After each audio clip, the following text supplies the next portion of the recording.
I have been looking forward to making this video for almost 2 years. Are Kruleboyz good now? Yes, they are. How to win with Kruleboyz in Orktober of 2023. So, just a review of the realm rules. So we have the Andorian Locusts, wizards with 10 or fewer wounds who are not unique. So for us, it's really the Swampcalla Shaman. We have some ally options. There's also a rule called Optimal Focus. At the start of the round, pick one Locust to get +1 spell, +1 spell casts, or a different hero to get a command point. This is, of course, if you are going second. Command points are nice. We generally have a lot of casters in our army, but we also have a lot of good spells to cast. So having an extra spell on a shaman is not the worst thing in the world. Command points are also really good. We're a command point hungry army. I think I generally tend to go with the command point, personally. And Nullstone Adornments, I don't see them very often. Most people run Locust, which is really good for us. So if people wanted to counter Kruleboyz, you would run these Nullstone Adornments, but I don't tend to see them a lot. You should at least know what the Pouch of Null Dust is and what it does. Primal magic at the start of every hero phase. Each player rolls a die. On a 4-up, both players get a primal die. Any number of primal dice can be rolled after any magic roll and added to the total. Cannot be used with any ability that lets you re-roll dice, for example, Master of Magic. These are gone at the end of the round, not the end of the turn, so they carry over between turns, but not between rounds. Any double ones are primal miscasts, so don't roll them if you already rolled a 1. And it does a lot of damage, D3+3, and no more spells are cast that phase from that hero, and it does D3 damage to every other unit within 3 inches. So this has happened to me a couple times. It really hurts when it goes off, so if you roll 1, don't, but it should be fine. Also with primal dice, that anything that has double 6s is an auto pass and can't be unbound. This is difficult for us. We don't like this as a rule because we are playing the unbind game, as you will see. So how has this season played out for us so far? Gobsprakk is king. Using primals to unbind is stronger than using them to cast, because if you're using them to unbind, your opponent has to decide to use them first, right? If you're playing Gobsprakk and your opponent casts a spell and they throw a bunch of primal dice at it, you get to make your decision second, which means you have more information than your opponent when you decide to use your primal dice for unbinding. So primal dice are stronger for unbinds than for casting, and Gobsprakk is the king of unbinds. Not only can you just match your opponent with primal dice, you also get a once per game extra die for unbinds. And anything that unbinds with a 10 or more does d6 damage to the thing that cast it. Oh my, is that strong. Also, this season, adding Sneak Up has been very helpful. It's another battle tactic that we can very easily get early in the game or late in the game, depending on what's going on. And this GHB has actually been pretty nice to us for battle tactics. So lots of good stuff going on this season. This season has played out incredibly well. So spells, what spells should you run? I think Choking Mist is our best spell. Now that we're auto-including Gobsprakk in every list that we play, the way that you divide up who's casting what spells is a little bit more complicated than it was before. So when you're choosing what spells your different Swampcalla Shamans are going to be taking, you should really have a hard think about, well, who's going to be casting what in what order and so on. For example, Sneaky Miasma is also a very strong spell. It can enable the Kruleboy Wa, because you can use it on like whoever your general is, let's say a Sludge Raker. You can move that general up to then get into be in a better spot to call the Wa, right? So you can use it to move him up, but you can also use it on Gobsprakk. You can also Sneaky Miasma Gobsprakk forward, and then from there he can cast spells like Nasty Hex or an Endless Spell, or, because he's going to be now within range. The cool thing about Gobsprakk with Super Sneaky, you move him up 14 inches, he casts his spells, and on your movement phase, you just move him back. He's right back to where he started. Safe and sound. Really, really good. Nasty Hex is situationally good, but that situation happens a lot. This is, of course, the spell that removes ward saves from your opponents. More and more ward saves, we're seeing them in the game, so the more ward saves there are, the more people rely on them, and the better Nasty Hex gets. The Black Pit might be our worst spell, but it's still really good. I don't know why I didn't include Summon Boggy Mist in this list, But Summon Boggy Mist and Kruleboyz is another very, very good spell. It's not so much about the +1 to charge, it's about the -1 to charge from our opponents. It's a very good spell. When your opponent is trying to like do something sneaky, like they're trying to teleport something into your backline and have like a 7-inch charge or something, and you're like, well, it's actually, you know, it's actually going to be an 8-inch charge because it's -1. That's huge. That's huge. A 7-inch rerollable charge turning into an 8-inch rerollable charge is statistically significant. So the realm spells, Hoarfrost, if we took this, what would we target? What would we take? Gut Rippas? Well, anything on 6 is a mortal wound anyway. So it's like, I don't know, it doesn't feel very good with 4s and 4s. There's not really good targets for Hoarfrost in our army. Rupture, that spell has been fixed. But I don't see a lot of incarnates. We'll see. Maybe this will play out differently in the future if we get a new incarnate this season. And Merciless Blizzard is actually a pretty decent spell to throw on a Swamp Call Shaman. Right? Again, this really comes down to like your plan. But if you think that one of your Swamp Call Shamans is likely going to be casting Mystic Shield or is going to be casting Summon Boggy Mist, throwing a Merciless Blizzard on that Shaman is a legitimate thing to do. It's a legitimate thing to do. If your opponent comes too close, boom, you have a Blizzard. So, again, like, for me, in my Kruleboyz list, I'll have 5 casts. Sometimes I'll even have Pendulum. So it's like, okay, 5 cast. Choking Mist, Sneaky Miasma, Nasty Hex, Merciless Blizzard, and then either, like, Mystic Shield or Pendulum. Right? So, where am I going to put which spells where? On my 3 Swamp Call Shamans, I will often take Blizzard, Sneaky Miasma, and Choking Mist. And then on Gobsprakk, I'm leaving him open to cast Nasty Hex, and I'm also leaving him open to cast... sometimes Gobsprakk will cast Choking Mist, and my Choking Mist Swamp Call will either cast Mystic Shield or Summon Boggy Mist. And then my Merciless Blizzard will do the same thing, like where they're either casting Mystic Shield or Summon Boggy Mist. There's a lot of good spells, so as long as you have a plan of who's doing what and where and how and what order, I think that you'll be fine. Just make sure that you actually have it written down and you have a plan. Dirty Tricks. Noisy Racket, up to this point I would have said is an auto-include, but I've changed my mind on this. This is something that Jackie Day told me in our interview. You can check that out. It's one of my more recent videos. But Jackie Day said, like, you don't always auto-pick Noisy Racket, because what if you're not expecting combat in turn 1? What if you're going to play a very defensive castle style, and you know that your opponent is not going to be able to get at you on turn 1? Well, then you don't pick Noisy Racket. It's almost always an auto-pick, but, you know, Disappearing Act, Lethal Surprise are also fine. Like, they're, you know... We got an extra command, we got an extra Dirty Trick, but it's not making a huge difference. Dirty Tricks are still generally inconsistent and underwhelming, so, you know, Noisy Racket should be your auto pick, but if you're not expecting combat turn 1, well, Disappearing Act and Lethal Surprise it is. For subfactions, I still think that Grit and Blades is going to be the best subfaction. There are certain armies against whom we will match where being invisible outside of 12 is going to really hurt their day. There's lots of armies that are just going to get around this anyway, like KO is able to come in within that range and shoot at us. So, you know, it's not like a catch-all, but like it's still going to be pretty good.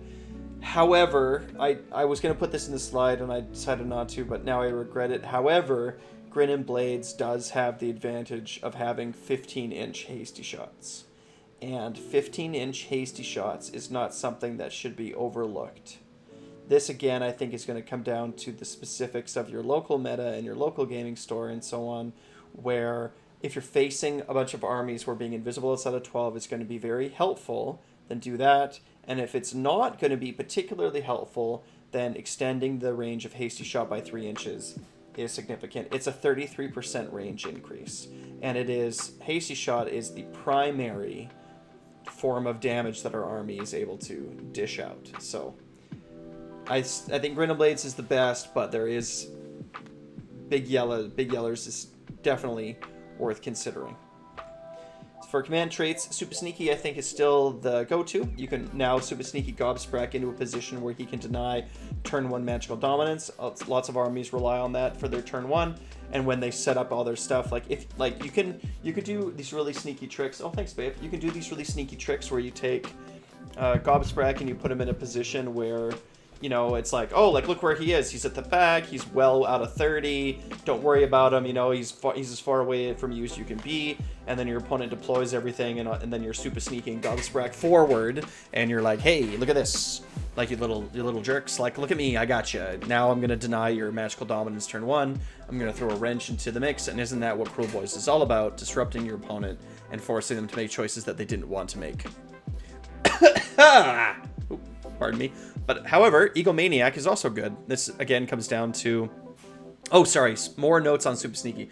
So Aaron Newbaum in our interview, which again you should check out, he talked about how you can Super Sneaky a reinforced unit of Gut Rippas into your opponent's face and get really aggressive on turn 1, where you can sort of do this surprise alpha strike with Kruleboyz. So that's another way that you can use Super Sneaky. Super Sneaking Hobgrots off onto a side objective is also really good. Super Sneaking Hobgrots into your opponent's face to create like a forward screen that's going to slow down, and your opponent is also good. So for example, like Slaves to the Darkness, if someone's playing a lot of, I can't remember what they're called, the Knights, right? The Chaos Knights where they're mounted, being able to throw some Hobgrots into one of their faces is going to change the timing of how they're moving down the battlefield. So that can give you some time to like shift your whole army, take out one side before you have to deal with the other side. So, and then Egomaniac is another command trait that is worth looking at. It's really good with the beefy Sludge Raker style. What the style is you're going to stack as many different kinds of defensive buffs as you can on a Sludge Raker, and then you're going to get him into the fight pretty early on in the game. This is Jackie Day style. And you're going to, you know, try to outgrind and outlast your opponent with your Bolt Boy sitting behind the whole time. So none of the new command traits are going to be particularly good for our army because, I mean, they're just not. Shaman of the Chilled Lands and other things look like they belong on Locusts, but unfortunately in our book we can't put any command traits on a Swamp Call Shaman because then we would never ever call our Wa, and we still have to Wa or bust. So that's something that I would like changed in the next book.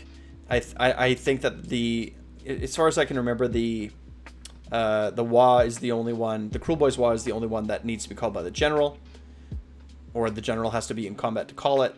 So I don't know. I'd like to see that change so that we could actually take a Swamp Call as a general if we wanted to have a more magic focused list. But you know, that's fine. Artifacts of Power, Mork's Eye Pebble. If you're not sure what to take Mork's Eye Pebble. It's good. It's good, right? You'll get shot at. The Bolt Boys getting shot at is brutal for us. So being able to have a turn where we're going to help minimize the amount of damage coming at us is really strong. Beast Killoslop is good on a fighty Sludge Raker if you want to play that Jackie Day style where you're getting that Sludge Raker into the fight as fast as possible. Beast Killoslop is good. It's just going to deal more damage to a monster as you charge in.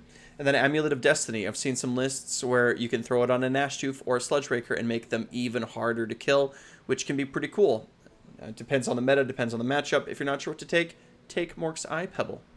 Mount traits, Fasten. I still think that Fasten is going to be the best one if you're not sure which one. You know, Fasten on a Sludge Raker is really good and really strong. 8-inch movement in the hero phase, right? Like if you're playing that, if you're doing that Aaron Newbaum style where you're gonna become super aggressive and charge at your opponent on turn 1 with a reinforced unit of super sneaky Gut Rippas, being able to bring a Sludge Raker beast along for the ride to help buff their mortal wounds is going to be really good. So you know, being able to move 8 inches in the hero phase with Sneaky Miasma, and then another 8 inches with your Fasten, and then another 8 inches in the movement phase, right? Like you can get that Sludge Raker in, right? That's 24 inches and then a charge. And if you have +1 to charge with your Kruleboy, with your Summon Boggy Mist, right? That can be pretty good. However, you can also take Weird in 4 upward save versus spells, so that might be good to the season. Depends on who you're playing against. But cool. And then Smellian, Barrift from the Sludge Raker style. Let me just change that. It's gonna bug me. Beefy, I think is what I meant to say. Beefy Sludge Raker style. So if you're playing that beefy Sludge Raker style where you want your Sludge Raker to get into the fight as fast as possible and stay alive for as long as possible, having, giving everything around him -1 to hit seems pretty good. So, battalions. So there's two kind of schools of thought on this. The first one is that you want to be 1 or 2 drops. And then you'll often want to choose to go second because you put that double turn fear into your opponent, unless you want to throw 20-30 gut rippers at them turn 1 and go for that alpha strike, because that's also an option. If you have control over the first turn, that can be pretty important in like a castle sort of spellcasty army, right? With our Kruleboyz and everything else. So if you take Warlord, the command point is good, but it says here, picking a spell might work well with optimal focus, so you can have 1 more cast, but we have so many casts in our army all the time now that I think you probably take the command point every time, unless there's really a specific reason that you want to be taking it, because remember, you can't give it to Gobsprakk, so you're giving this to a Swamp Call, a Shaman, so maybe on a turn you want to cast Blizzard, right? You can cast a Blizzard and also do a Mystic Shield, but it's hard to predict. Usually the command point's good. And then the Andorian Locust. Oh my. This battalion is so good. This battalion is so good. I think that the Acolytes battalion is an auto-include. It's an auto-include because our plan is to throw all of our Primal dice at Gobsprakk unbinds, and we can't fall behind in Primal dice. If our opponent has this battalion and we don't, and we fall behind in Primal dice, we're losing a huge advantage in our army. So I think at this point, I think that the Acolytes is an auto-include, and after that, you're going to have a lot of difficulty trying to get it to be like 3 or even 4 drops. So I think then Battle Regiment falls off. So what you're taking after you take Acolytes kind of depends. So you have to make a hard decision here.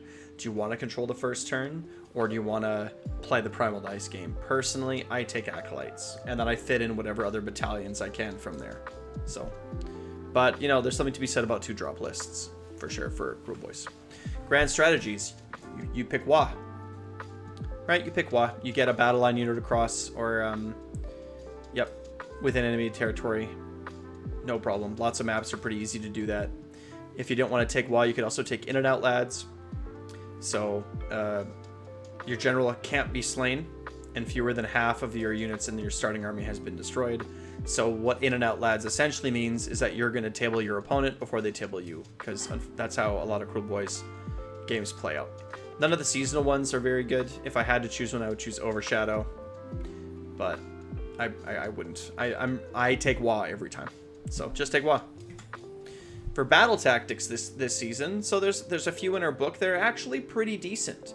Time to get stuck in is not super great for us, but is good if you're playing against an Alpha Strike army. We're not going to be getting this on our terms. It's going to be our opponent coming at us. But if you can get it, take it. Take Dat, ya suckers, by contrast, is one that you're going to take every game. You do it on a shooting turn. There's going to be a turn that you have where you know that you're going to be shooting with your Kruleboyz a lot and not getting in a ton of combat. So this is the turn that you take that. And then Sneak Up. This is our like trap card. This is ready for almost any turn that we need. You don't have to be wholly within 3 of any terrain feature. You just have to be within 3 of a terrain feature. So you can do this turn 1, you can do this turn 2, you can do this turn 5. It doesn't matter. All you have to do is think about when you want to do it in your game, and make sure that you are within 3 of terrain features. This is like a good backup one. So if we're looking at the seasonal ones, we have, I sort of gave them all like a ranking, right? Just at first glance, you'll see that a lot of them are B, with only 1 being F and 2 of them being A. So this season's battle tactics have actually been pretty good for us. So at first we have Intimidate the Invaders. You complete this battle tactic if at the end of your turn there are more friendly units wholly outside of your territory than there are friendly units within your territory. So this one's actually pretty decent to get. We are kind of castle-y, so we do move forward kind of slowly. So there are situations where this one's going to be easy, and there are others where it won't. So it's kind of B. It's situationally good. Reprisal, again, if something kills your general, then you can use this to score a battle tactic. So hopefully this one doesn't come up. 3, Endless Expropriation. Pick one enemy unit that's summoned an endless spell that is on the battlefield or that is bonded to an incarnate. You complete this battle tactic if one of the following is true. The enemy unit has been destroyed, or the incarnate is wild. So if your opponents summon something with an endless spell and the endless spell's on the table, and you could try to find out how to kill them, maybe with Gobsprakk being really quick and getting there, this is a good one to take. Again, it's B because it's situationally good. Magical Dominance is A tier. This is a pretty good go-to every time for turn 1. All you have to do is cast a spell and not be unbind.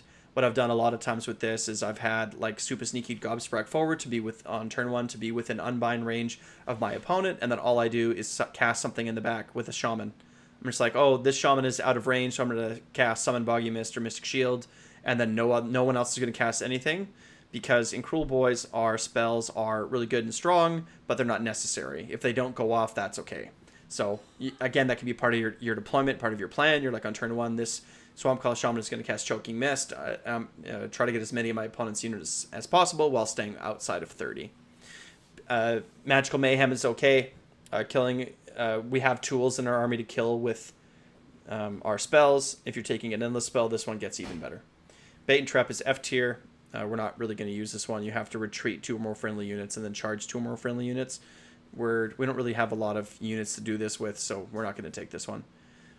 Let Into the Maelstrom is really good on the WA turn, as long as you don't win too hard, right? So when you're charging in for the WA turn to call it, make sure that you position yourself in such a way that you're going to be outside or within 3 of something that didn't die.